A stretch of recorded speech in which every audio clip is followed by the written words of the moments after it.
ተናስልን ተከብራችሁ የብሬዲዮ ቤተሰቦችና አድማጮች ለቱን ዜናዎችና አሰማችኋለን። ዜናውን እናሰማችሁ ሀብታሙ አስፋና ታምሩ ገዳን ባለንበት ሰዓት አቆጣጠር የዛሬ ሚያዝያ 7 ቀን 2017 ዜናዎችን ከማሰማታችን በፊት አርዕስተ ዜናውን እናስቀድማለን።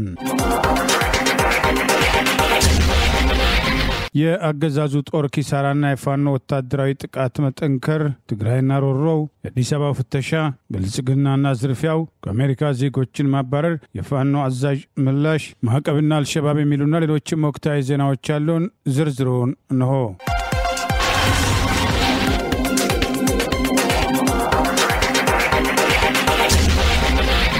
ዘመቻ አንድነት 28ኛ ቀን ተጠናክሮ ቀጥሏል። የአማራ ፋኖ በጎጃም በተለያዩ አውደ ግንባሮች በጠላት ላይ ወሰደውን እርምጃ ተከትሎ ድል መቀዳጀቱን አስታውቋል። አገዛዙ በሰላማዊ ሰዎች ላይ ያነጣጠረ የከባድ መሳሪያ ጥቃት ዛሬም ቀጥሏል። በአማራ ፋኖ በጎጃም ቀኝ ጌታ የፍታዬ ንጉሴ 6ኛው ክፍለ ጦር ስር የሚገኙት በስናን አባ ጅሜ ብርጌድና ንጉስ ተክለ ሃይማኖት ብርጌድ በጥምረት ረቡዕ ገበያ በመሄድ ቁስለኛ ወደ ደብረ ማርቆስ ሆስፒታል ወስዳሉ ያለውን የፋሽስቱ አብይ አህመድ ሰራዊት ላይ ከፍተኛ ጉዳት በማድረስ ድል መቀዳጀታቸውን የአማራ ፋኖ በጎጃም ዛሬ ሚያዝያ 7 ቀን 2017 በዘመቻ አንድነት 28ኛ ቀን የድል ወታደራዊ ውሎ አስታኮ ባወጣው መግለጫ ገለጸ።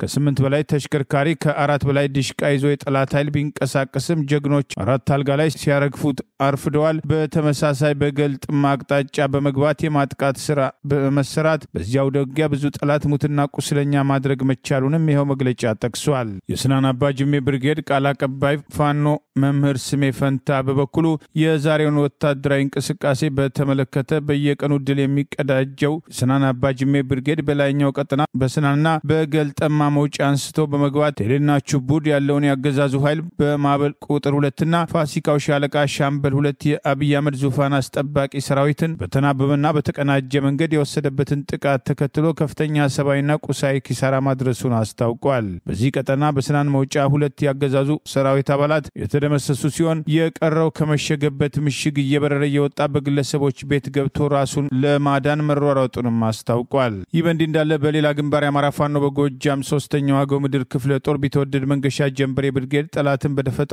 ጥቃት በጉንድሪ ቀጠና የቢተወደድ መንገሻ ጀንበሬ ብርጌድ የሰነዘሩትን ይህንን ጥቃት ተከትሎ ጠላት ከፍተኛ ሰብአዊና ቁሳዊ ኪሳራ ማስተናገዱን ይኸው መግለጫ ጠቅሷል። የአማራ ፋኖ በጎጃም 3ኛው አገው ምድር ክፍለ ጦር ቢተወደድ መንገሻ ጀንበሬ ብርጌድ ዛሬ ሚያዝያ 7 ቀን 2017 ዓ.ም ከዳንግላ ወደ ኮሶበር በሚወስደው መንገድ ላይ ጉምድሪ ቀበሌ ላይ በፓትሮል ላይ በነበረ የጠላት ኃይል ላይ በሰነዘሩት በዚሁ ጥቃት 10 የሚደርሱ ያገዛዙ ወንበር አስጠባቂ ሰራዊት አባላት ሲደመሰሱ የፓትሮል ሹፌር የነበረች አንዲት ሴት ወታደርን ጨምሮ ለጊዜው ቁጥራቸው ያልታወቁ ደግሞ መቁሰላቸውንም ይኸው መግለጫ ጠቅሷል። የአማራ ፋኖ በጎጃም ምክትል ቃል አቀባይ ፋኖ እስቲበል አለሙ በበኩሉ ባወጣው መረጃ ጠላት በገፍ እየከዳ ፋኖን እየተቀላቀለ መሆኑን ጠቅሶ 10 ቀኝ ጌታ የፍታዬ ንጉሴን 4 አዲስ አለማየሁ ክላሽና ስናይፐር በመያዝ መቀላቀላቸውን አስታውቋል። ይህ በእንዲህ እንዳለ በአማራ ህዝብ ላይ በብሪ ጦርነት ያወጀው አብይ አህመድ አገዛዝ በሰላማዊ ሰዎች ላይ ያነጣጠረ የሞርተር የፔምፔ ዙ 23ና ታንክ በመያዝ ጤና ጣቢያዎችን ሳይቀር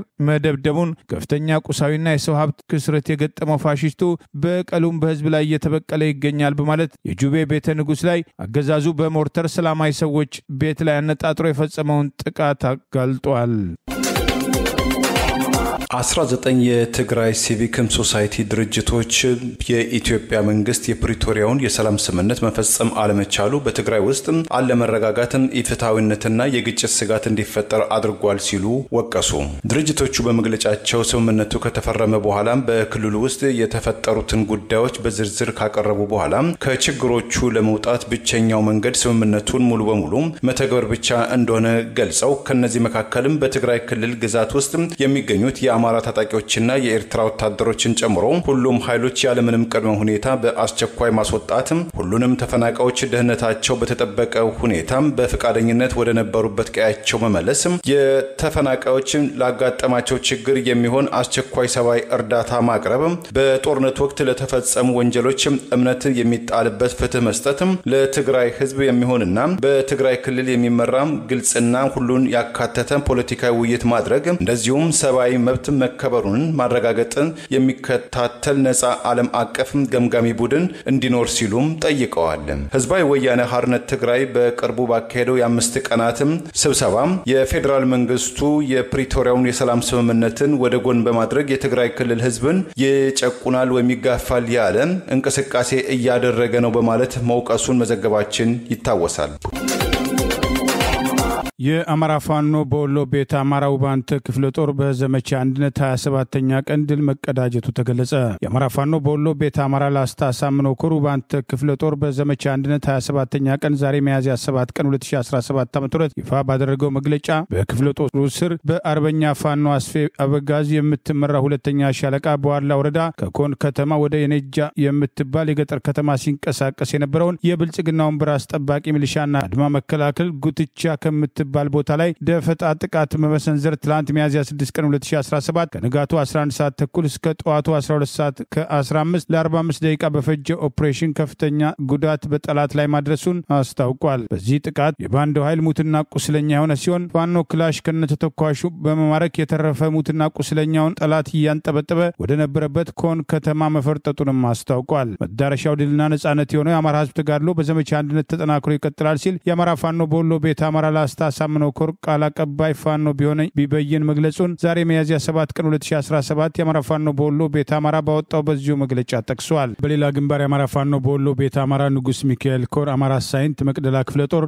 አትሮንስ ብርጌድና የክፍለ ጦሩ ቃኞች በስልጣን አስጠባቂው ጦር ላይ ድንገተኛ ጥቃት መሰንዘራቸው ታውቋል። በክፍለ ጦሩ ውስጥ ቀኛዝማች ይታገሱ አራጋው ሻለቃ፣ መብረቅ ሻለቃና የክፍለ ጦሩ ቃኞች በጥምረት ጉዲት ተራራ ወደ መገንጢያ ዲማ ጊዮርጊስ መሃል ሳይንት ወረዳ ዴንሳ ከተማ ጎጃም በር በሚባለው የከተማው ክፍል ላይ ከፍተኛ ሰብአዊና ቁሳዊ ኪሳራ በጠላት ላይ ማድረሳቸው ታውቋል። በዚህ ውጊያ ላይ ቁጥሩ በትክክል ማወቅ አስቸጋሪ የሆነ የጠላት ኃይል የተደመሰሰ ሲሆን በርካቶች መቁሰላቸውም ታውቋል። መሃል ሳይንት ወረዳ ዴንሳ ከተማ ጎጃም በር በሚባለው የከተማው ክፍል ከበድ ያለ ውጊያ መደረጉን የጠቀሰው የክፍለ ጦሩ መግለጫ የወዳደሩ ሚሊሻ አለቃቸው ጭምር መደምሰሱን ከጠላት ጋር የተሰለፉ ባንዳ ሚሊሻዎችም ለገንዘብ ሲሉ ህይወታቸውን ማጣታቸው ታውቋል። ይዘዝ መላኩ የተባለው የሚሊሻ ጠርናፊ የሚሊሻ አለቃ በአማራ ህዝብ ስም አገዛዙ ምክክር ኮሚሽን ባለው አጀንዳ ሰበስባለሁ ባለበት የባህር ዳር ድራማም ተሳታፊ እንደነበር ታውቋል። ይህ በእንዲህ እንዳለ በአማራ ፋኖ አንድነት በጎንደር ስር 30ኛው ክፍለ ጦር ከነባርና አዳዲስ ኃይሎች ተዋቅሮ መደራጀቱ ተገለጸ። ክፍለ ጦሩ ነባር ታጋዮቹን በማቀፍ ከአዳዲስ ብርጌዶች ሻለቆች ጋር በመጣመር የተደራጀ መሆኑን የአማራ ፋኖ አንድነት በጎንደር ዛሬ ሚያዝያ 7 ቀን 2017 አስታውቋል። ፍራንዝ አዲስ ዘመን ወረታ መስመር ባሉ አካባቢዎች ማህበራዊ መሰረት ተመርኩዞ የተደራጀው 30ኛ ክፍለ ጦር የአማራ ፋኖ አንድነት በጎንደር ሻለቃ ፋናይ ውቤ ክፍለ ጦር ተብሎ መሰየሙም ተገልጿል። በክፍለ ጦሩን የመሰረቱት ብርጌዶች ጉዛራ ብርጌድ፣ አርኖ ጋርኖ ብርጌድ፣ ጣና ሐይቅ ብርጌድ ሲሆኑ ክፍለ ጦሩን በዋና አዛዥነት አርበኛ አለሜ ባየ በምክትል አዛዥነት ገዝ ያለው እንዲመሩ የተሾሙ ሲሆን ለተለያዩ አደረጃጀቶች ኃላፊነት የተሰጣቸው አርበኞችም በስም ተዘርዝረው ተገልጸዋል። አማራ ፋኖ አንድነት በጎንደር ከዘመቻ አንድነት ጎን ለጎን አደረጃጀቱን የማጠናከር ስራ እየሰራ እንደሚገኝም ተገልጿል። ይህ በእንዲህ እንዳለ ቀደም ሲል በአማራ ፋኖ አንድነት በጎንደር አደረጃጀት ስር ያልነበሩ የተለያዩ ክፍለ ጦሮች ውስጥ የነበሩ ፋኖች የወጣነው ለአማራ ህዝብ ለመታገል በመሆኑ በአንድ አደረጃጀት ውስጥ መካተት አለብን በሚል የአማራ ፋኖ አንድነት በጎንደርን መቀላቀል መጀመራቸው ታውቋል። በብርጌድና በሻለቃ ደረጃ ብቻ ሳይሆን በክፍለ ጦር ደረጃ ያሉ በርካታ የፋኖ አባላት የጎንደር ትግል ወደ አንድ መምጣት አለበት በማለት በጀግናው ሜጀር ጀነራል ውባንተ አባተ ጓዶች እየተመራ የሚገኘውን የአማራ ፋኖ አንድነት በጎንደርን እንቀላቀላለን በሚል በራሳቸው ውሳኔ በየግንባራቸው የአማራ ፋኖ አንድነት በጎንደር የተለያዩ ክፍለ ጦሮችን መቀላቀል መጀመራቸው ተገልጿል። በቅርቡ የተጠቃለለ መግለጫ ይሰጣል ተብሎ እንደሚጠበቅ ታውቋል። የሙስሊም ሴት ተማሪዎች የትምህርት ቤት አለባበስ ጉዳይ ግልጽ የሆነ መፍትሄ እንዲያገኝ የህዝብ እንደራሴ ጠየቁ። ትምህርት ሚኒስቴር ግን በትምህርት ቅጥር ግቢ ውስጥ ሴት ተማሪዎች ኒቃብ ለብሰው መገኘት አይፈቀድላቸውም ሲል አቋሙን ገለጸ። የምክር ቤቱ አባል ኡስታዝ ካሚል ሸምሱ የሙስሊም ሴት ተማሪዎች አለባበስ ጉዳይ መፍትሄ እስካላገኘ ድረስ እኛ መጠየቅም አይሰለቸንም፣ እናንተም ጥያቄ አይሰለቻችሁም በማለት የትምህርት ሚኒስቴሩን ፕሮፌሰር ብርሃኑ ነጋንም ጠይቀዋቸዋል። ሚኒስተሩ ሲመልሱም የኢትዮጵያ ሕግና ደንቦች በዚህ ጉዳይ ላይ የወጡ ሂጃብ ለብሶ ትምህርት መማርን የሚከለክሉ አይደሉም። ነገር ግን ከአይን በስተቀር ፊትን የሚሸፍነው ኒቃብን ለብሶ በትምህርት ቤት ገበታ ላይ መገኘት አይፈቀድም ብለዋል። ሙስሊም ሴትም ሂጃብ ኒቃብ ስትለብስ የምትሸፍነው ጸጉሯን እንጂ የውስጥ አይምሯን አይደለም ያሉት የምክር ቤቱ አባል ኡስታዝ ካሚል ለዚህ አባባላቸው ማስረጃ በማለት ባለፈው ዓመት በአርባ ምንጭ ዩኒቨርሲቲ በአጠቃላይ 3.87 ውጤት ያስመዘገበችውን አንዲት ሙስሊም ተማሪን በምሳሌነትም አጣቅሰዋል። በስተመጨረሻም በአለባበስ ላይ የሚነሳም ጉዳይ ግልጽ መፍትሄ ማግኘት አለባቸው። እኛም ጭቆናው ያሉትን እስኪቆም ድረስም ጥያቄው መጠየቃችንን አናቋርጥም። እናንተም ግን ጥያቄውን ራሱ አይሰለቻችሁም ወይ? ለአንዴና ለመጨረሻ ጊዜ ለምን ይህ ጉዳይ ግልጽ አቅጣጫ አይሰጥበትም? ሴት ሙስሊም ተማሪዎችም ኒቃባቸውንና ሂጃባቸውን ለብሰው ወደ ትምህርት ቤትም ሲገቡ የደህንነት ጉዳይ ይነሳል። ሴት ፈታሾችም ወይም ጠባቂዎችም አስፈላጊ ቦታ ላይ ያንን ማድረግ ይቻላል። ለምንድነው ሰፋም አድርገን ማየት ያልቻልነው ሲሉ የህዝብ እንደራሴው ኡስታዝ ካሚል ጠይቀዋል። ለጥያቄው ምላሽ የሰጡት ፕሮፌሰር ብርሃኑ ነጋ ማንም ተማሪ ሂጃብ ለብሰሻል ተብለሽም ከትምህርት ቤት መከልከል የለባትም። ኒቃብ ለብሶ መገኘት ግን ከዚህ ይለያል። ህፃናት ልጆች ባሉበት ትምህርት ቤት ውስጥ አንዲት ሴትም ፊቷን ሸፋፍና በምትገኝበት ጊዜ የደህንነት ስጋት ይፈጠራል በማለት ፕሮፌሰር ብርሃኑ ነጋ የቀደመ ምላሻቸውን ደግመዋል። ከሂጃብ ጋር በተያያዘ በትግራይ ክልል አክሱም ከተማን ጨምሮ በተለያዩ የኢትዮጵያ ከተሞችም ሴት ተማሪዎችም ከትምህርት ቤት የተባረሩበትም ጉዳዩም እስከ ፍርድ ቤት የደረሰበትም አጋጣሚ የቅርብ ጊዜ ትዝታ መሆኑ ይታወሳል። በህዝብ ውስጥ የተደራጁ ኃይሎች ያሉ በሚል በርካቶችን እያፈሰ የሚያስር አብይ አገዛዝ ዛሬ በአዲስ አበባ ውስጥ በጨለማ የተለያዩ አካባቢዎችን ቤት እየሰበረ ጭምር ፍተሻ ማድረጉ ታውቋል። ፈታሾቹ ከነዋሪዎቹ እነማን ናቸው የሚል ጥያቄ ሲቀርቡ ክፈቱ በሚል በፍጥነት ያልከፈተ በር በሰደፍ ጭምር እየሰበሩ ህዝቡን እያሸበሩ ፍተሻ ሲያደርጉ እንደነበር ታውቋል። በአዲስ አበባ በየቦታው መኪና እያስቆሙ መፈተሽም ተጠናክሮ መቀጠሉ ተገልጿል። በጦር ኃይል ብዛት የተረጋጋ ስርዓት መሰረታለሁ በሚል በህዝብ ላይ ጦርነት የከፈተው አብይ አገዛዝ በአዲስ አበባ የገባውን ፍርሃት ተከትሎ ዛሬ በጨለማ ከዚህ ቀደም ሲያደርጋቸው እንደቆዩ ፍተሻዎች ሲያካሄድ የነበረ ሲሆን ፍተሻው ቤት ለቤት የነበረና ነዋሪዎችን የሚያሸብር ቤት እየደበደቡ እንዲከፈት የሚጠይቁበት ማናችሁ ተብለው ሲጠየቁ ምላሽ የማይሰጡበትና ፖሊሶች ነን በሚል በደፈናው በርካታ ቤቶችን የሚፈትሹ ሲሆን አልፎ አልፎ የማይፈትሿቸው ቤቶችም እንዳሉ ታውቋል። ከአገዛዙ ጋር ግንባር ፈጥረው የሚንቀሳቀሱና በብሔር ማንነታቸው የለዩዋቸውን ግለሰቦች በአካባቢ ጠቋሚ አማካኝነት ይሄ ከለቤት ነው አይፈተሽም ከማለት አልፎ ህዝቡን በሌሊት እንደ ዘራፊ የህጋዊነታቸው መታወቂያ ሳይሳዩ ጥያቄ የሚያቀርቡ ወገኖችን እያንጓጠጡ አንዳንዴም እየደበደቡ ፍተሻ ያካሄዱ እንደነበርና በጎዳና ላይም ተሽከርካሪዎችን አስቆሞ መፈተሽ ስርዓቱ ያደረበትን ፍርሃት ያሳያል ተብሏል። የአብይ አገዛዝ በአማራ ህዝብ ላይ የከፈተውን ጦርነት ተከትሎ ፋኖ ቆሞ የማይዋጋበት ደረጃ ደርሷል የሚል ተከታታይ መግለጫዎች ሲሰጥ የቆየ ቢሆንም መጋቢት 10 ቀን 2017 በአራቱ የፋኖ አደረጃጀቶች የአማራ ፋኖ በወሎ ቤተ አማራ፣ የአማራ ፋኖ በሸዋና የአማራ ፋኖ በሸዋ፣ የአማራ ፋኖ አንድነት በጎንደርና የአማራ ፋኖ በጎጃም በጋራ ያወጁትን ዘመቻ አንድነት ተከትሎ አገዛዙ ተጨማሪ የአማራ ብሔር ተወላጆችን ከአዲስ አበባና ከተለያዩ ሀገሪቱ አካባቢዎች ከዚህ ቀደም ካፈናቸው በተጨማሪ ያፈሰ እያሰረ ሲሆን ወደ ክልሉ የሚያስገባው አዳዲስ ምልምል ወታደርም የጠበቀውን ውጤት እያመጣ እንዳልሆነ ታውቋል። ስርዓቱ የታጠቁ ፖሊሶችን ከተማ ለከተማ እያዞረ ከፍተኛ ጥበቃ አደርጋለሁ የሚለውን ከተማ ህዝብ አለማመን ደረጃ የተደረሰበት ስጋት ውድቀቱን የሚያፋጥን እርምጃ መሆኑን ፍተሻውን ተከትሎ የሚወጡ አስተያየቶች ገልጸዋል። አገዛዙ ከዚህ ቀደም ጨለማን ተገን አድርጎ በአዲስ አበባ የሚያደርጋቸው ፍተሻዎችን ተከትሎ የሰብአዊ መብት ጥሰት መፈጸሙን በተለይም ማንነት ተኮር አፈሳዎችና እንዲህ ያሉ ፍተሻዎች ለአገዛዙ ታጣቂዎች የዝርፊያ በር እንደሚከፍት ከዚህ ቀደም በትግራይ ያለውን ጦርነት ተከትሎ ተመሳሳይ ድርጊት ሲፈጸም የነበረ ሲሆን የአማራ ብሔር ተወላጅ ነጋዴዎችም የዚህ ጥቃት ኢላማ በመሆን በአዲስ አበባ ቤታቸው እየተሰበረ በፍተሻ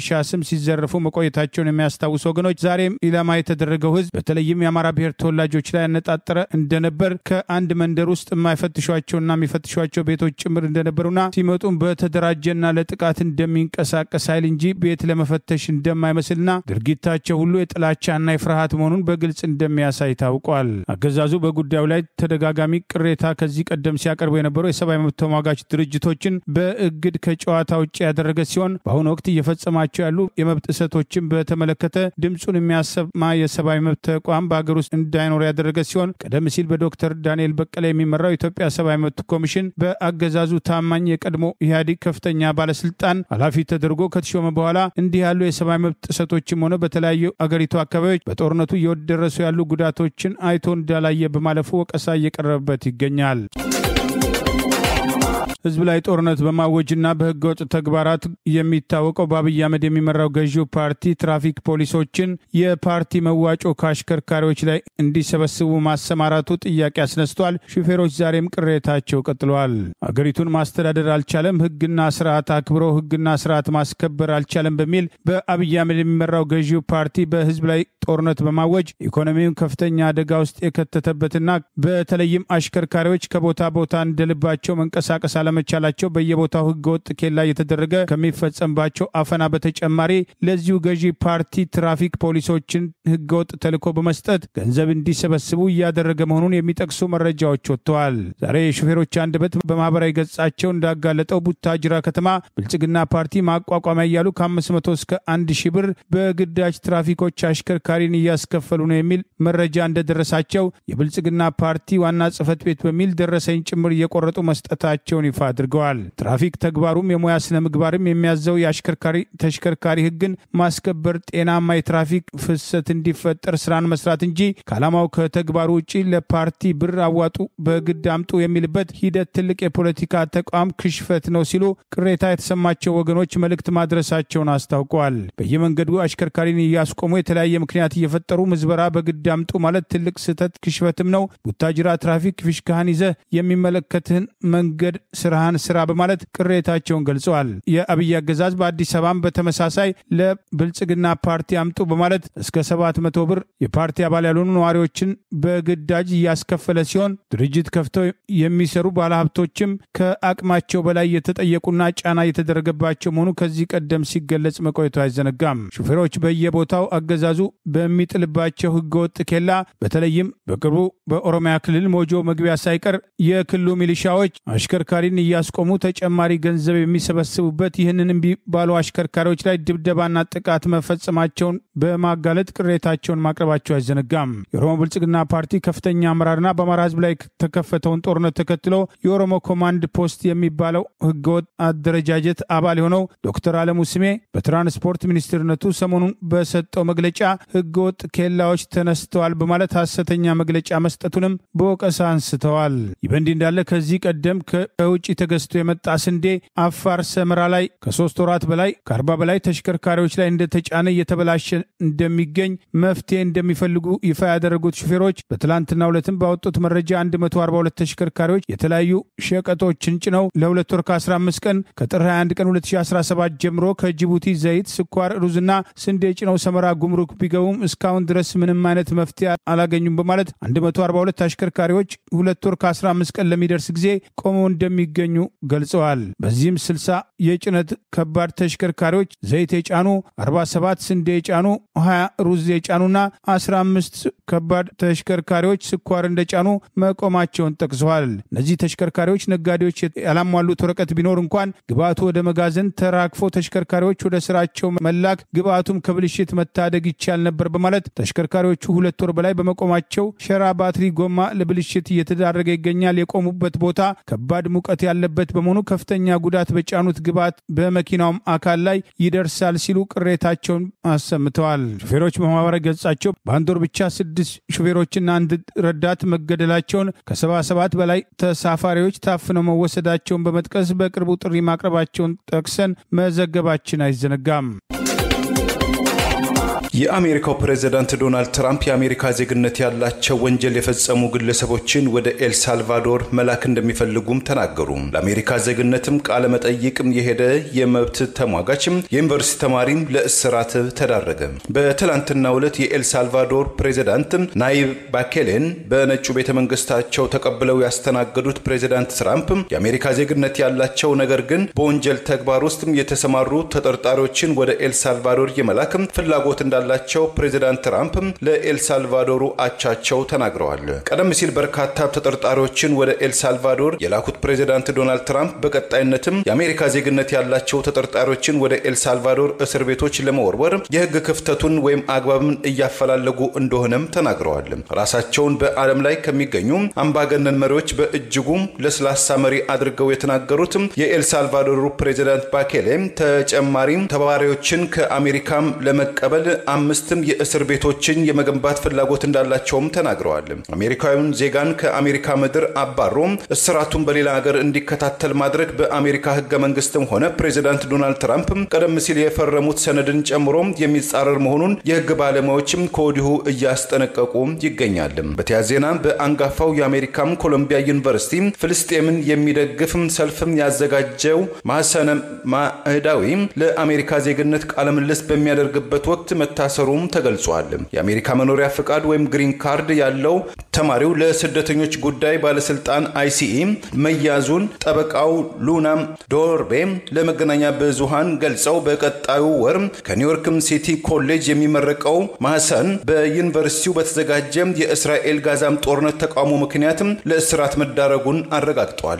የቬርሞንት ግዛት የህዝብ እንደራሴውና ታዋቂው አንጋፋም አክቲቪስቱ ሴናተር በርኒ ሃርነርስ ተማሪው በህገ ወጥ መንገድ ነው በቁጥጥር ስር የዋለው፣ ግለሰቡ የዜግነት ጥያቄውን የመጨረሻው ዙር ላይ ስለሚገኝ በአፋጣኝ በህግ መሰረት ጉዳዩ መታየት አለበት በማለት በርኒ በማህበራዊ ትስስር ገጻቸው ላይ አጋርተዋል። የጠላት ኃይል ሙሉ ለሙሉ ተደምስሶበታል በተባለው የሰሞኑ የቢቡኝ ድጎጽዮን ኦፕሬሽን በተመለከተ ምክትል ጦር አዛዡ ማብራሪያ ሰጠ። በአማራ ህዝብ ላይ በእብሪት ጦርነት ያወጀውና በጦር ኃይል የአማራን ህዝብ ለማንበርከክ እየተንቀሳቀሰ የሚገኘው የአብይ አገዛዝ ስልጣን አስጠባቂ ጦር የድጎጽዮን ከተማ ነዋሪዎች በዱላና በድንጋይ ያሉ ያገዛዙን ስልጣን አስጠባቂ ጦር ህልውናቸውን ለማስከበር የታገሉበት ፋኖ በአስደናቂ ሁኔታ በጠላት ላይ ከፍተኛ ድል የተቀዳጀበትና ጠላት ኃይል በአካባቢው ሙሉ ለሙሉ በሚባል ደረጃ የተደመሰሰበት ተጨማሪ ኃይል ለማምጣት የተደረገው ሙከራ የከሸፈበትና ጠላት ከፍተኛ ሰብአዊ ኪሳራ ያስከተለበት መሆኑን የአማራ ፋኖ በጎጃም ሁለተኛው ተፈራ ዳምጤ ክፍለ ጦር ምክትል ወታደራዊ አዛዥ አርበኛ ታዘበው ሲገለጸ የክፍለ ጦሩ ቃል አቀባይ ፋኖ ስዩም ይዘንጋው ይፋ እንዳደረገው ምክትል ወታደራዊ አዛዡ ሰሞኑን በነበረው ውጊያ የጠላት ኃይል ከፍተኛ ኪሳራ ማስተናገዱና የነበረውን ውጊያ በተመለከተ ማብራሪያ ሰጥቷል። ታዘበው ይባላል። አማራ ፋኖ በጎጃም ሁለተኛ ተፈራ ዳምጤ ክፍለ ጦር ምክትል ጦር አዛዥ ሰሞኑን ባደረግነው ኦፕሬሽን ዲጎጽዮን ላይ በ4 በ5 ቅዳሜ ዕለት የተጠናና የታቀደበት ውጊያ አድርገናል። እሱን ጠላት ከዛሬ አይነኬ አይደፈር የነበረው ብልጽግና መሽጎበት የነበረውን ዲጎጽዮን እሱም በመግባት ኦፕሬሽን በመስራት ቦታዎችን ቀን በማንበብና መልካም ምድሩን በማየት ቦታው ላይ ገብተን ከአምስቱም ብርጌድ የተውጣጣ ኃይል በማስገባት ትልቅ ስራዎችን ሰርተናል። ስለዚህ በዛ ኦፕሬሽን ትልቅ ድል አግኝተናል። ጠላትን አፈራርሰናል። ጠላትን ትልቅ ድንጋጤ ውስጥ ከተናል። ሙሉ አጠቃላይ ተበትኗል ማለት ይቻላል። ዲጎ ላይ የመሸገው እሱን ምንድነው ያደረግነው?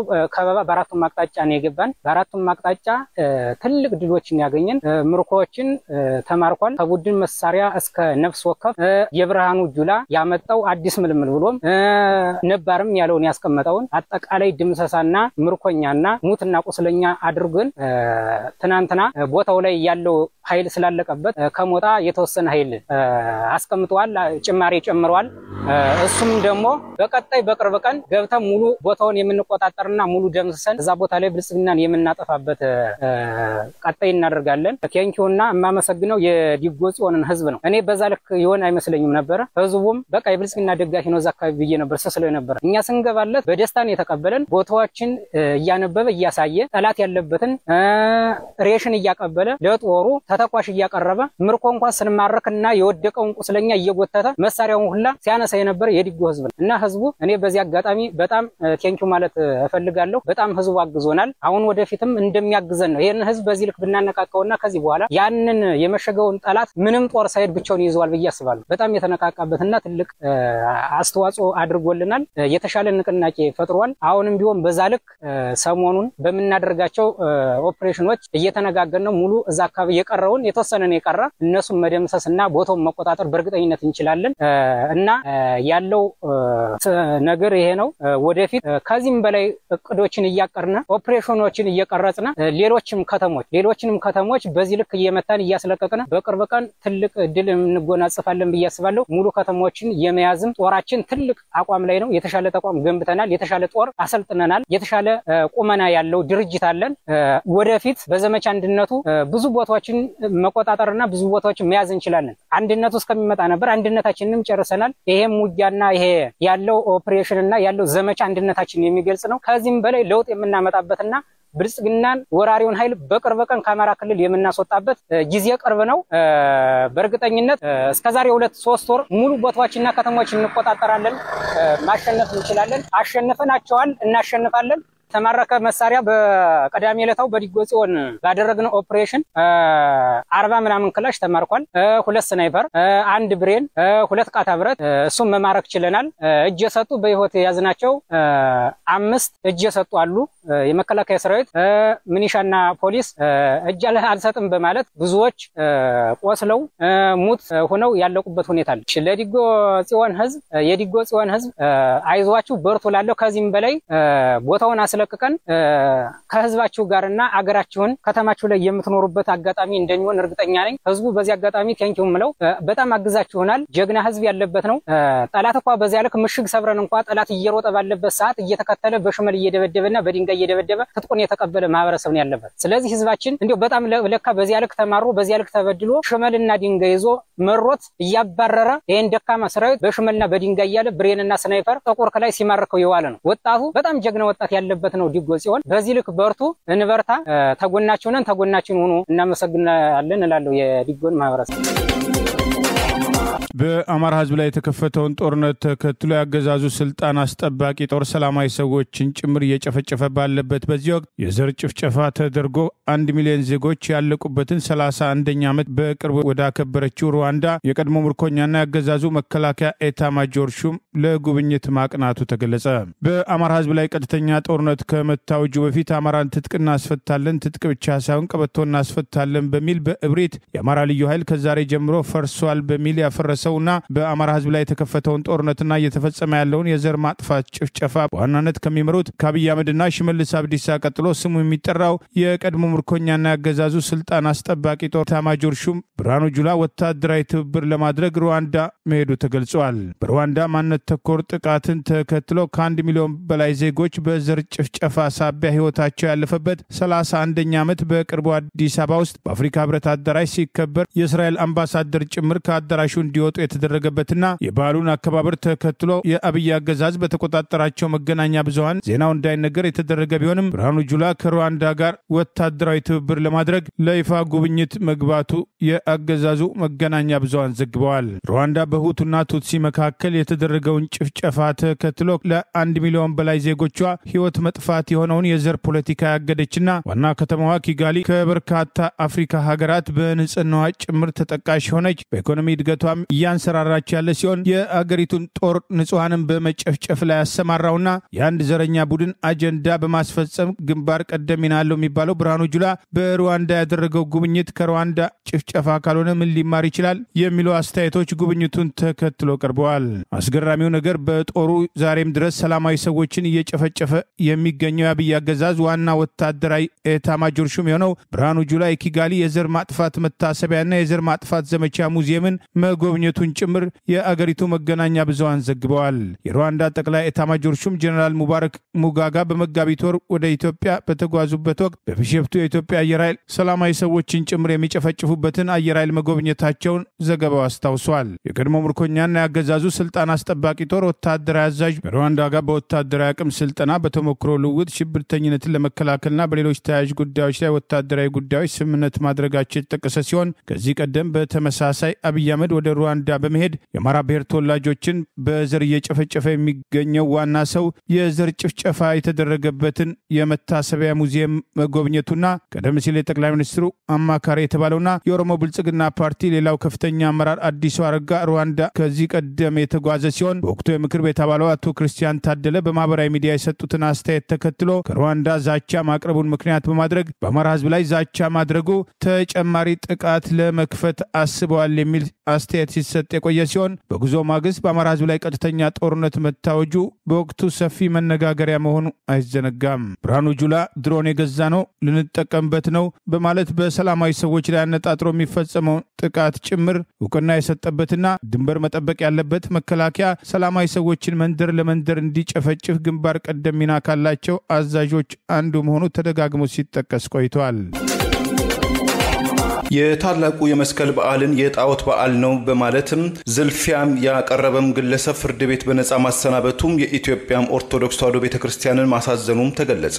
በደቡብ ኢትዮጵያ ክልላዊ መንግስት በወላይታም ዞን ኬንዶ ዲዶዮ ወረዳም ነዋሪ የሆነው አቶ መርከነህ መጃም የተባለ ግለሰብ ባለፈው መስከረም 5 2017 ዓ.ም በግል የማህበራዊ ትስስር ፌስቡክ ገጹ ላይ የመስቀል በዓል የጣዖት በዓል ነው የሚል መልእክትም ማስተላለፉን ተከትሎ የኢትዮጵያ ኦርቶዶክስ ተዋሕዶ ቤተክርስቲያን የወላይታም ሀገረ ስብከትም ክስ መስርታም ግለሰቡ በህግ ጥላ እንዲቆይ ጥረት ስታደርግ መቆየቷም ተገልጿል።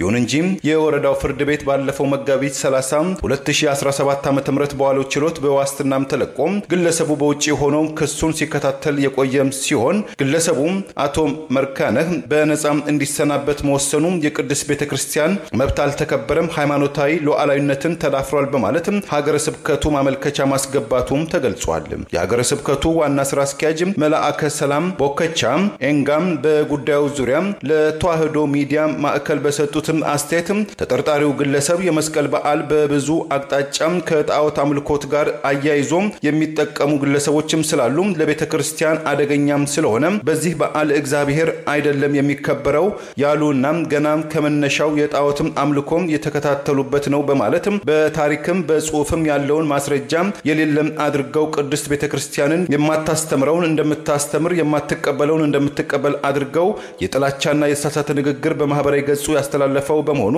የወረዳው ፍርድ ቤት በነጻ በመልቀቁ ቤተክርስቲያን ቅሬታዋን ገልጻለችም ብለዋል። አግባብነት ያላቸው የመንግስት አካላትም ጉዳዩ በልዩ ትኩረትም ሊከታተሉት ይገባል በማለትም ጠይቀው ፍትህ እናገኛለን ብለንም ተስፋ እናደርጋለንም ብለዋል። መልአከ ሰላም በዚሁ መግለጫቸው የጎጮ ቅዱስ ጊዮርጊስም ከዚህ ወረዳ አቅርቦት ለነበረው የይዞታም ይግባኝ ጥያቄም የዞኑ ከፍተኛ ፍርድ ቤትም ቀርቦ ውሳኔ ማግኘቱንም አውስተዋል። የመስቀል ክብረ በዓል በተባበሩት መንግስታት የትምህርት ሳይንስና የባህል ድርጅት በእንግሊዝኛው ምህጻረ ቃል ዩኔስኮ እንደ ፈረንጆቹ አቆጣጠር በ2013 በዓሉ ከማይጨበጡ መንፈሳዊ ጥበቃና እንክብካቤ ከሚደረግላቸው የዓለም ቅርሶች መካከል መመዝገቡ ይታወቃል። የአማራ ፋኖ በጎጃም ከህልውና ትግሉ ጎን ለጎን ነጻ ባወጣቸው አካባቢዎች የልማት ስራዎችን ጭምር እንደሚሰራ ተገለጸ።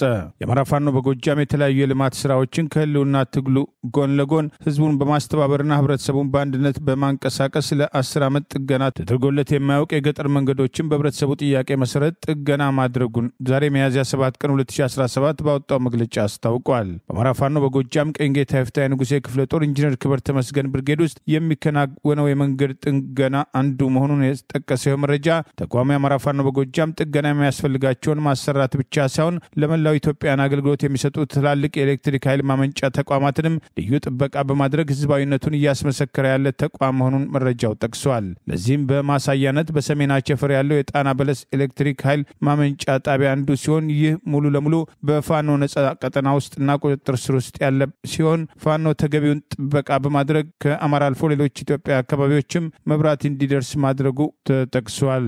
አገዛዙ በቅርቡ በአማራ በርካታ አካባቢዎች መብራት ማጥፋቱን ተከትሎ የአማራ ፋኖ በጎጃም ባወጣው ማስጠንቀቂያ በርካታ የሀገሪቱን አካባቢዎች የሚሸፍኑ 3 የዋና ኃይል ማመንጫዎችና ኤሌክትሪክ ማሰራጫዎች ባሉበት ጎጃም ህዝቡን በጨለማ ለማቆየት የሚደረገው ጥረት ተቀባይነት እንደማይኖረውና የመብራት ኃይል ተቋም የሚባለው ኃይልም በአስቸኳይ መብራቱን እንዲለቅ ወደፊትም ከፋኖ ፈቃድ ውጭ መብራት በዘፈቀደ ማጥፋት እንደማይፈቀድ ማስጠንቀቁን ጠቅሰን መዘገባችን አይዘነጋም። ይህ በእንዲህ እንዳለ ከህሉና ትግሉ ጎን ለጎን የአማራ ፋኖ በጎጃም አንድነትን አጠናክሮ ለመቀጠል የሚወሰዱ እርምጃዎች መቀጠላቸውን ህዝባዊ ውይይቶችና የእርቅ መድረኮች መኖራቸውም ተገለጸ።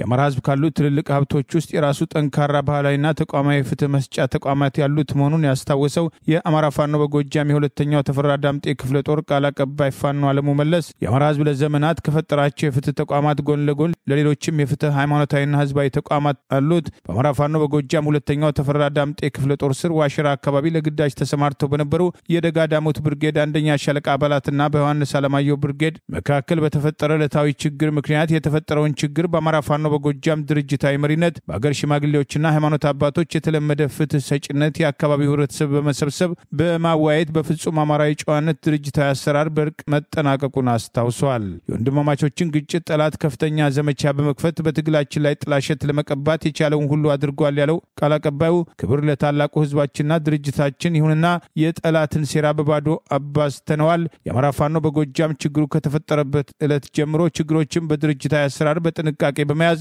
ለዛሬዋ የፍትህ ቀን አድርሷታል። የአማራ ፋኖ በጎጃም ለፍትህ ያለውን ጽኑ አቋም ያሳየበት ሂደት ነበር ሲል ገልጿል። በዚህ ሂደት የፍትህ ሂደቱ ተሳትፎ የነበራቸው አመራሮች ክብር ለእናንተ ይሁን ያለ ሲሆን የዚህን ፍትህ ሂደት ያሳለጣቸው የአገር ሽማግሌዎችና ሃይማኖት አባቶችም እጅ ነስተናል። የአማራ ፋኖ በጎጃም ትግሉን ከመምራት ጎን ለጎን ለፍትህ ትልቅ ቦታ በመስጠት እየሰራ ይገኛል ሲል የሁለተኛው ተፈራ ዳምጤ ክፍለ ጦር ቃል አቀባይ ፋኖ አለሙ መለሰ በእርቅ የተፈጣውን ችግር አስታኮ ባወጣው መረጃ ገልጿል። የአብይ አገዛዝ በአማራ ህዝብ ላይ ከከፈተው ቀጥተኛ ጦርነት በተጨማሪ በማህበራዊ ሚዲያ ቅጥረኞቹ አማካኝነት የአማራ ፋኖን እርስ በርስ ከፋፍላለሁ በሚል የተለያዩ አጀንዳዎችን በመስጠት በመሪዎች ላይ ስም ማጥፋት ዘመቻ በመክፈት ከፍተኛ እንቅስቃሴ ሲያደርግ የቆየ ሲሆን ሲሰራጩ የነበሩ አሉባልታዎች በዘመቻ አንድነት የፋኖ አንድነትና ትብብር በተግባር ጭምር መረጋገጡን ተከትሎ የጠላት አጀንዳ ሲያራግቡ የነበሩ ወገኖች ማንነት መጋለጡ ሲጠቀስ መቆየቱ አይዘነጋም። ዘመቻ አንድነት አራቱ የፋኖ አደረጃጆት የአማራ ፋኖ አንድነት በጎንደር፣ የአማራ ፋኖ በጎጃም፣ የአማራ ፋኖ በሸዋና የአማራ ፋኖ በወሎ ቤተ አማራ መጋቢት 10 ቀን 2017 ዓ.ም ከሌሊቱ 10 ሰዓት ከ28 ቀናት በፊት በጋራ በጠላት ላይ ድንገት በወሰዱት ጥቃት የተጀመረ ሲሆን ዘመቻው ዛሬም ተጠናክሮ ቀጥሏል። የአሜሪካ አስተዳደርን ጨምሮ 6 የባህረ ሰላጤው አገራት በቅንጅት በበርካታም የሶማሊያው አሸባሪ አልሸባብ ከፍተኛ አመራሮችና የገንዘብ ምንጮች ላይ ማዕቀብ ጣሉ። የአሜሪካ አስተዳደር የግምጃ ቤትም የሳውዲ አረቢያ፣ የተባበሩት አረብ ኤሚሬት፣ ኳታር፣ ኦማን፣ ኩዌትና ባህሬን የአሸባሪነትን ገንዘብም ከምንጩ ለማድረግ የሚል ዓላማ ያለው እርምጃም በ15 የአልሸባብ ከፍተኛ አመራሮችና የገንዘብ ምንጮች ላይ ማዕቀብ መጣላቸውን አስታውቀዋል። ይህ ዘርፈ ብዙ ማዕቀብ 8 የጋራ እርምጃዎች ያሉት ሲሆን ዋነኛ ዓላማውም አሸባሪው አልሸባብ በደቡባዊ ሶማሊያ በኩል የገንዘብ ጥንካሬ እንዳያገኝ ለማድረግም ምንጩን ለማድረግም የታለመ መሆኑም ተገልጿል። እነዚህ ማዕቀብ የተጣለባቸው የአልሸባብ ባለስልጣናት በመካከለኛው ጁባ፣ በታችኛው ሸበሌ፣ በታችኛው ጁባ አካባቢ ህገወጥ ስራ ውስጥ የተሰማሩ የአልሸባብ አመራሮች መሆናቸው የገለጸው መግለጫው ከነዚህ ወንጀሎች መካከል በህገወጥ ቀረጥ አማካኝነት ሰዎችን በማፈን የቀንድ ከብቶችን መያዝ፣ የኋላ ቀርም ፈንጆችን ወይም ቦምቦችን በማጥመድ በሶማሊያ ወታደሮችና በአፍሪካ የሰላም አስከባሪዎች ላይ ጥቃት እንዲፈጽሙ የሚያደርጉ ናቸውም ተብሏል። የአሜሪካም ተጠባባቂ ግምጃ ቤት ኃላፊዋ አና ሞሪስ አልሸባብ የሶማሊያ ህዝብን የቀንድ ከብቶችን በእርዳታ መልክ እንዲያዋጡ በማስገደድ ሲቪሊያኖችን በማፈን አግባብነትም የሌለውን የአሸባሪ ቡድንን እየሰራ ይገኛል ብለዋል። ተጨማሪም ጸረ አልሸባብን ቅጣትም ይጠብቀዋልም ሲሉ አስጠንቅቀዋል። ለዛሬ ያሉን ዜናዎች እነዚህ ናቸው። ዜናውን ስታደምጡ ለቆያችሁ የህብር ሬዲዮ ቤተሰቦችና አድማጮች ምስጋናችን ይድረሳችሁ። የህብር ሬዲዮ ኦፊሻል ዩቲዩብ ቻናላችንን ሰብስክራይብ ያላደረጋችሁ ሰብስክራይብ በማድረግ በተጨማሪም የደውል ምልክቱን በመጫን የህብር ሬዲዮ ቤተሰብ እንድትቀላቀሉ በአክብሮት እንጋብዛለን። እንደወትሮ ሁሉ የህብር ሬዲዮ ቤተሰቦች ፕሮግራሞቻችንን ላይክ በማድረግ ሼር በማድረግ አስተያየቶቻችሁን በመስጠት አብሮነታችሁን ትገልጹ በአክብሮት እንጠይቃለን። በድጋሚ እናመሰግናለን። ጤና ይስጥልን። ቸር እንቆይ።